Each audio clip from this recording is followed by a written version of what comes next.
করব। তো এই তো প্রথমে আমি এখানে 1 কাপ আটা নিয়েছি, আর এরপর আমি এখানে শসা কুচি দিয়ে দিলাম। এরপরে আমি এখানে একে একে সব সবজিগুলো দিয়ে দেবো। এরপরে টমেটো কুচি দিয়ে দিলাম, এরপরে গাজর গ্রেট করে রেখেছি সেটা এর মধ্যে দিয়ে দিলাম।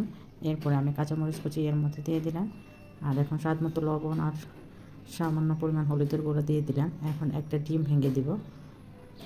তো এটা আপনারা চাইলে ব্রেকফাস্ট বা বাচ্চার টিফিনে রাখতে পারেন। অনেক হেলদি একটা খাবার।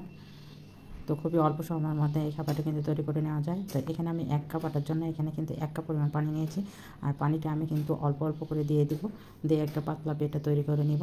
তো দেখতেই পাচ্ছেন আমার বেটারের ঘনত্বটা কেমন হবে।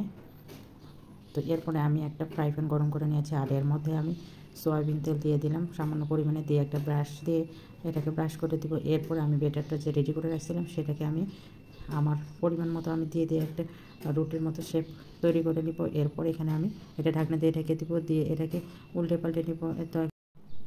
তো এটাকে আবার উল্টে দিয়ে প্রেস করে চেপে দিতে হবে রুটির মতো, যাতে অন্য পাশটাও ভালোভাবে ভাজা যায়। এই জন্য আমি বারবার প্রেস করে চেপে দিচ্ছি, যাতে দুপাশে সুন্দরভাবে ভাজা যায়। তো এর মধ্যে কিন্তু সবজিটা সিদ্ধ হয়ে নাস্তা তৈরি করে নিলে কিন্তু খুবই ভালো লাগে, এতে বড় ছোটো সবাই পছন্দ করবে।